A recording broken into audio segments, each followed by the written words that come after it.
হ্যাঁ guys, welcome back to my channel, welcome back to my new daily blog. তো আমি এবারে ঠিক করেছি প্রত্যেক দিন দুটো করে ডেইলি ব্লগ ছাড়বো, সেকেন্ড পার্ট ফার্স্ট পার্ট করে, কারণ অনেক বড় ব্লগ হয়ে যায় যেটা তোমাদের সাথে শেয়ার করা যায় না। তো সকাল সকাল উঠে একটু টিভি দেখছিলাম, যেহেতু এ বাড়িতে থাকলে সকাল সকাল একটু হনুমান চালিশা এরকম গান শুনি, তারপরে একটু সিনেমা চালাই। দিয়ে ওর যেহেতু কাজু ছিল, বৃষ্টি পড়ছিল, কাজ যেতে পারিনি, আমি ঝপাঝপ ঘরগুলো ক্লিন করে নিলাম, মুছে নিলাম। যেহেতু রান্না করা অনেক বাসন করেছিল, মাছ দেওয়ার এখানে কাজে আমাকে আবদার করছিল লোটে মাছ খাবে, তো জানলাগুলো খুলে ঝপাঝপ যে বাসনটুকু ছিল সেগুলো মেজে নিলাম।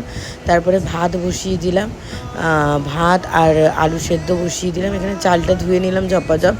ভাতটা প্রথমে এদিকে বসিয়ে তারপরে ভাবলাম না একসাথে আলু সেদ্ধটাও বসিয়ে দিই, তাতে সুবিধা হবে। তো ঝপাঝপ একটু আলুটাও কেটে দিয়ে আলুগুলো সেদ্ধ আর তার সাথে ডিম সেদ্ধ বসিয়ে দিলাম দুজনে খাবো বলে। তো একটা ডিমকে দুজনে হাফ হাফ করে, ও হাফ আমি হাফ খেলাম। দিয়ে আজকে এইটুকুনি রাখছি, খাচ্ছি। তারপরে এটা তোমাদের সাথে একটু পরে শেয়ার করছি। Tata, bye bye.